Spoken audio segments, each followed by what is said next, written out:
everybody is when you have a client, the first thing you want to do is basically determine if they already have an FSA ID. I would say for me personally, I can't speak for Sydney, but for me personally, it seems like at least 40% of the people I talk to, I find already have an FSA ID. In some days it's 50-50. So I already know that I want to first check and see if they have one first. The way you do that, guys, especially if you have not done this before, and you will have links to all this stuff so you guys can save it in your favorite toolbars like I do here. You're going to want to go to this website here.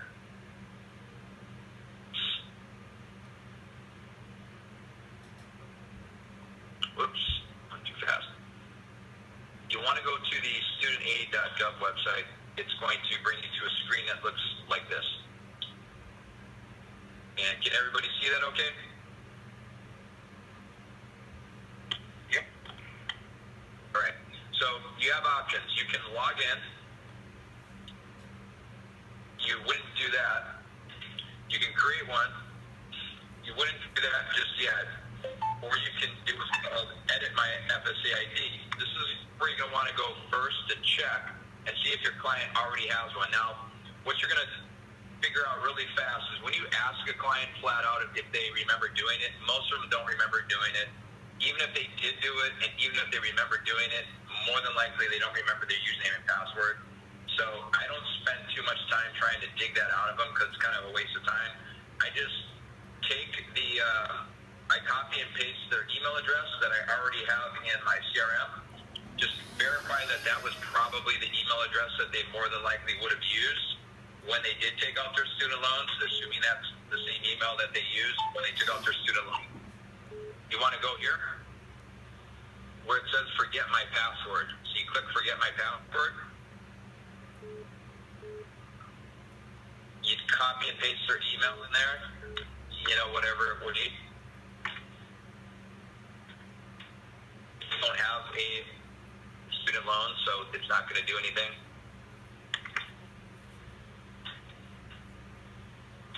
Whatever their email is, you put that in. Then you would click on email secure code. Well, if this pops up where it says this email address enter is not on our system, that means one of two things. It means either one, they did not create an FSA ID yet. That's more than likely what it means.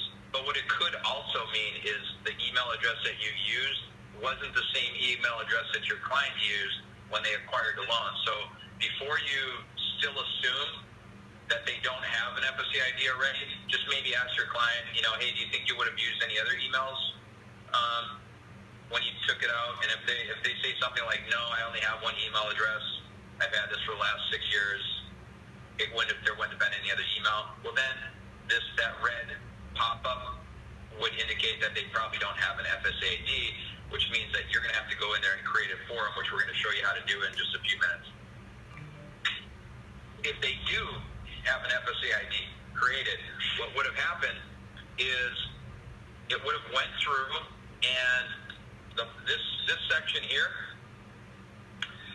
would now be asking for a 6-digit code. What that simply means is you want your client, if they're on a smartphone, a tablet, device, computer, have them check their email really quick and then have them read off to you what the 6-digit code was that the Department of Education sent to them. Once you type in that 6-digit code, what it's going to allow you to do is change their password. Now, what you're going to change their password to, and this is going to be in your training, is to keep things congruent. And again, like I said, this will be in your training on how to create an FSA ID. We always want the username being the same and the password being the same. Well, when I say being the same, custom to the client's name. So what you would do is when you do put in the password, let's say my name's Brian Wick, okay? So for me, I would have made it uppercase B for Brian, lowercase W for Wick, and then I would have made it 1, 2, 3, 4, 5, 6. That's what I would have changed the password to. So make sure you guys are following the flow of how password should be changed and what you should be changing it to, just so when it comes to processing, they know what you've already done for the client. I hope that makes sense. Once you've changed the password, you can actually go back in here now and pull the loans. Here's what I mean by that.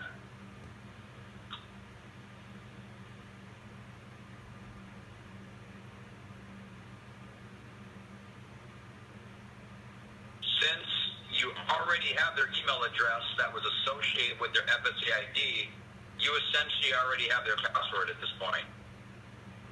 Oops. Sorry, let me go back in here.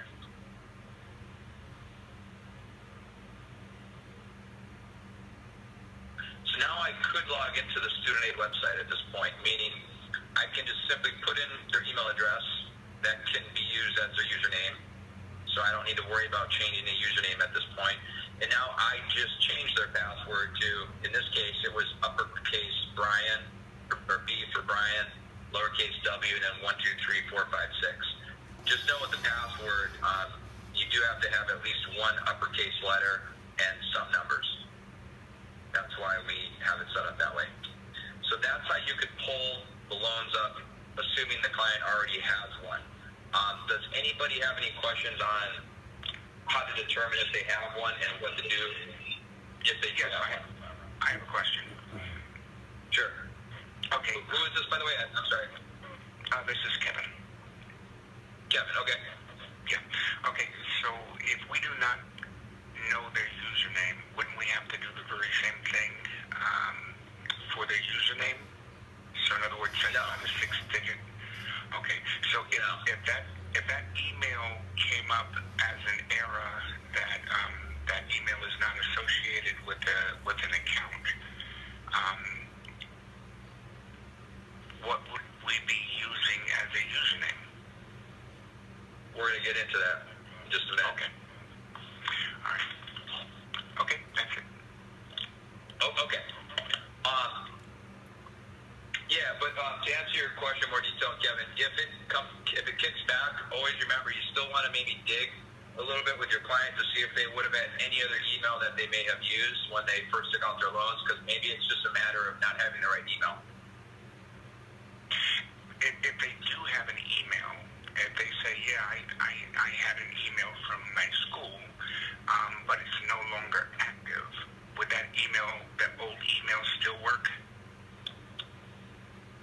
Well, it would work, but the only problem is when you send the 6-digit password to their email and they don't have access to it, they're not going to be able to tell you what it is. Exactly. Okay, thank you. You know what I mean? So this is what you're going to do if the client already has one. Now, let's assume that the client doesn't already have one. You're going to need to create one for them. And we have a very specific way that's laid out in the training on how to do it, just so that, this way it just makes processing's job a little bit easier. So let's say we determine that the client does not have one. You're going to want to let the client, and this is all in the script, by the way, which we haven't dug into yet, because we're not, it doesn't appear like you already have one, so we're just going to take a few minutes to quickly create one together. So you can simply put in the client's, email address that they want to use.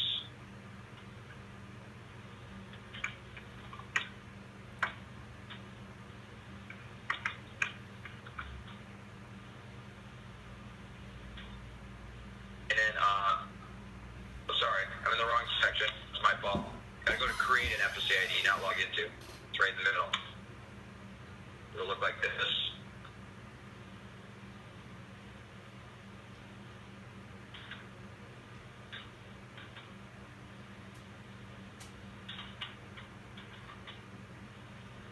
Then you gotta confirm the email again.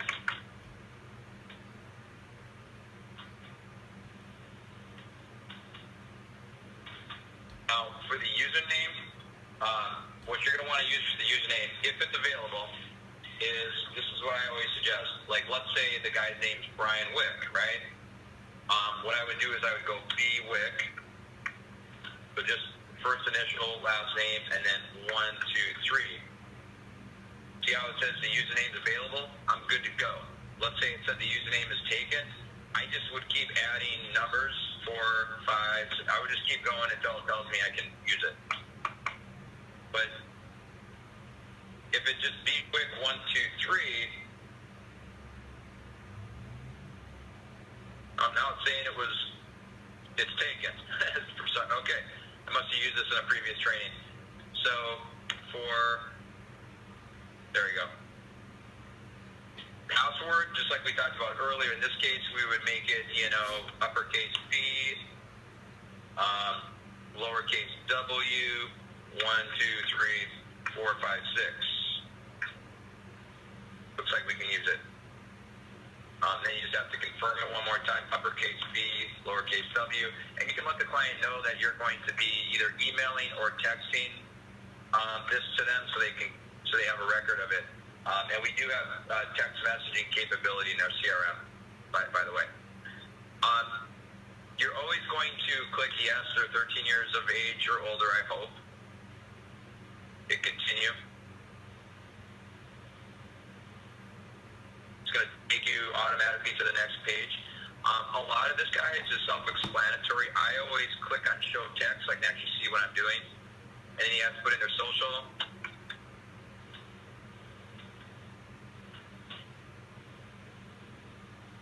And then you have to put in their date of birth. So,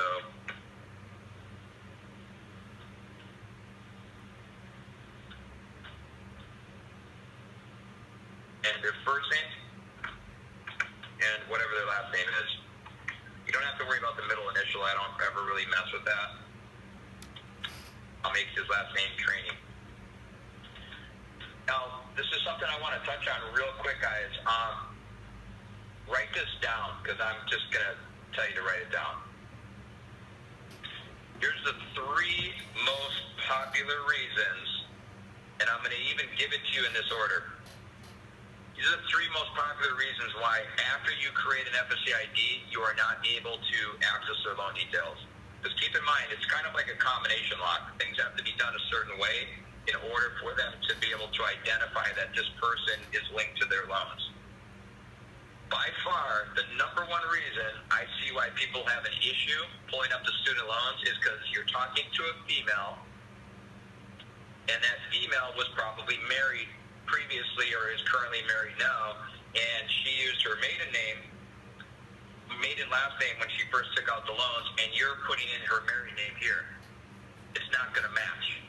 Or vice versa. Maybe you put in her maiden name when you should have put in her married name. It just depends on the situation, on how she took out the loans. But the bottom line is the last names have to match. You're probably not going to run into that with a guy, obviously, but more than likely if you're talking to a female, especially a female who's over the age of 18, there's a chance she could have been married or is married. Then you want to just verify that. I would say the second most popular reason why somebody screws this up and isn't able to pull the loans is you didn't properly verify their social. So you had one of the numbers wrong. Then I would say the third most popular reason why you have issues pulling their loans is you got the social right, you got the last name right, but you screwed up the date of birth. So just keep those things in mind. As long as the last name, obviously the first name and the last name is correct, the social is correct, and the date of birth is correct, is if they actually took out federal student loans, you shouldn't have any issues pulling their loans. Does that make sense? But these are the 3 most popular mistakes that sales reps make when they're trying to access the client's loans. And there is a way you can edit this, by the way, which I'll show you if time permits. So in this case, I'm just going to put the last name. I'm going to hit continue. It says you have included a space. Maybe I did.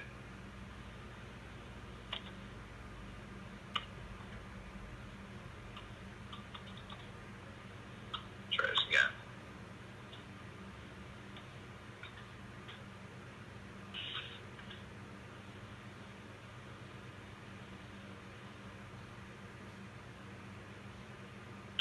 It's going to take you to this next page where you can just kind of quickly verify this. This is another opportunity to hit show text.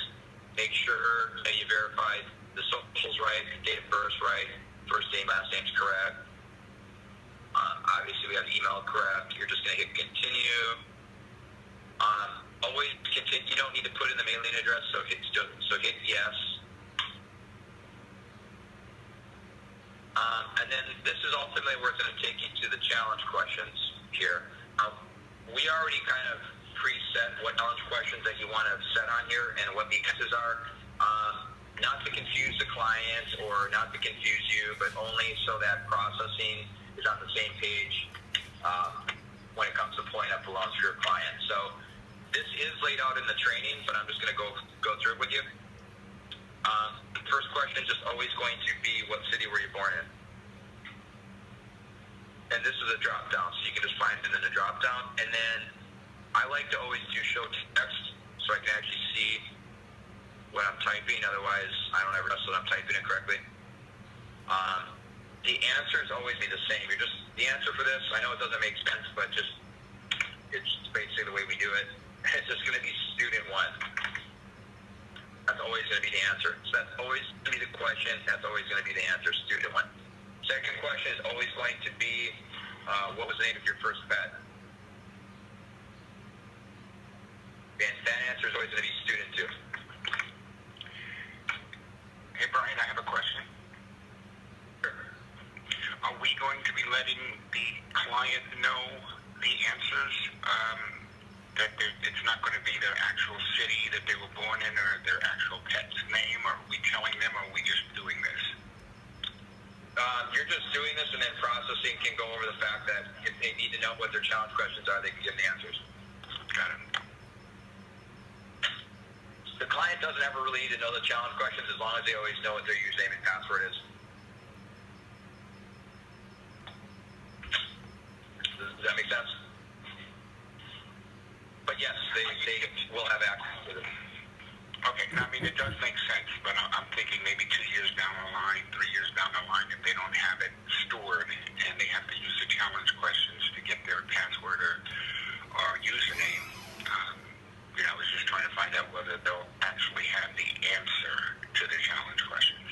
But you've just answered it for me, so thank you. Okay, no problem.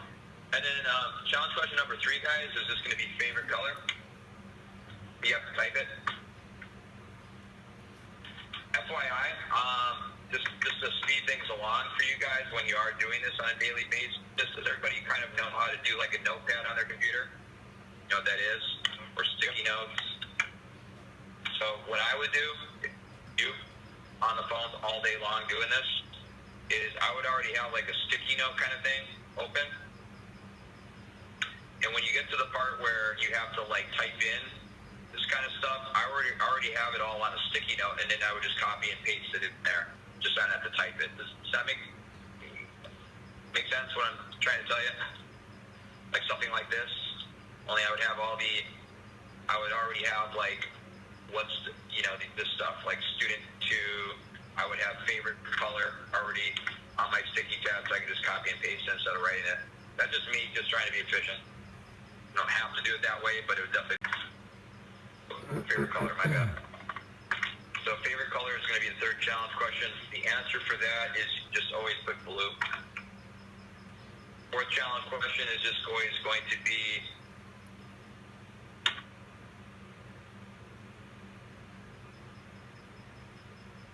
color, or you can do it this way. Sometimes you have to do it in the form of a question, so this one is a little tricky. It's what is car color? So what is car color? And then just put black.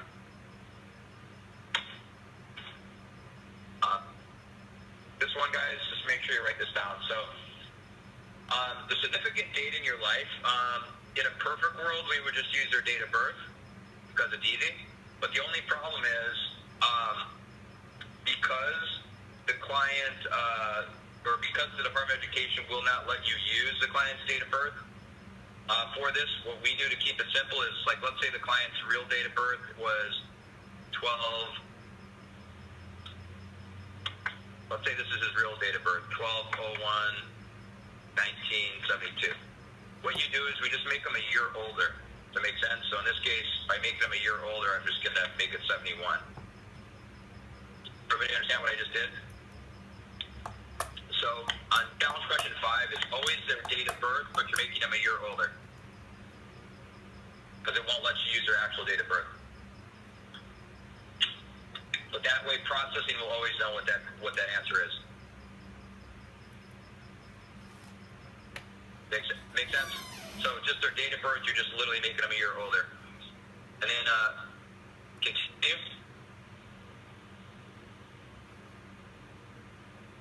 It's just going to take you to this screen right here, where you're just confirming everything.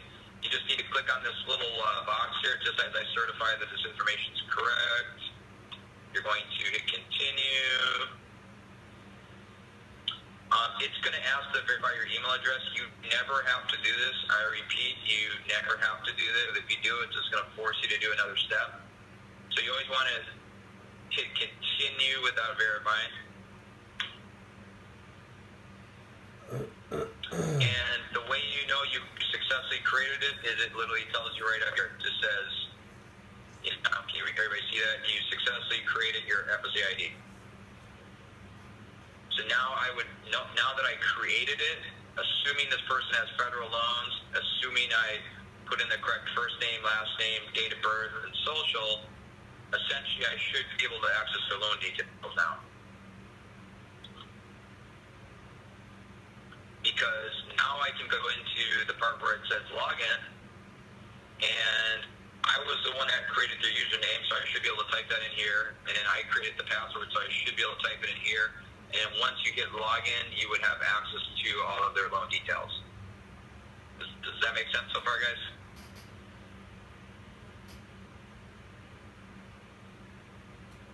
So far, so good? All right. Cindy, we still have you on the line, Cody? Yes, you do. Hello? Okay. Yep. Yes. Personally, for me, I'm going to have to call it a wrap here soon. Okay. All right. Okay, so I'd say for today, everyone just review the training material that we went through, as well as the FSA ID website. Okay. Tomorrow, it's going to be day 2. Myself, I'll be talking to everyone in regards to the script, Loan Hero, the CRM, and then putting everything together. Okay? Before we let everyone go, does anyone have any questions?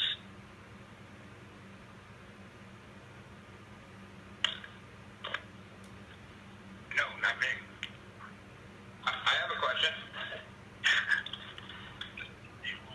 All right, Brian, go ahead. So we're going to make sure that either Julissa or yourself, are we going to be setting them up with a Bluehost email today so they have access to Dropbox and all the training material that we just went over today, as well as day 2 training and day 3 training? Yes. How are they going to access that so they know, and when can they expect to have access to that? Well, as soon as we get done with the training, I'll start handling that. I'll just get all of their emails from Julissa and make sure that their work emails are created for them. All right? Okay. I seem to need everybody that's on the phone to make this a little bit quicker and more effective for Sydney, because he's going to be doing this. I've got a couple of things I've got to run and do right now. In the chat room, do you guys just want to go ahead and drop your email so he has it?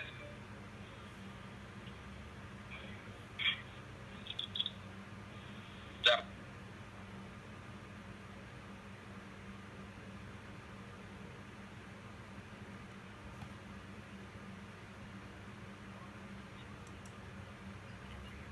ID and press the pound key.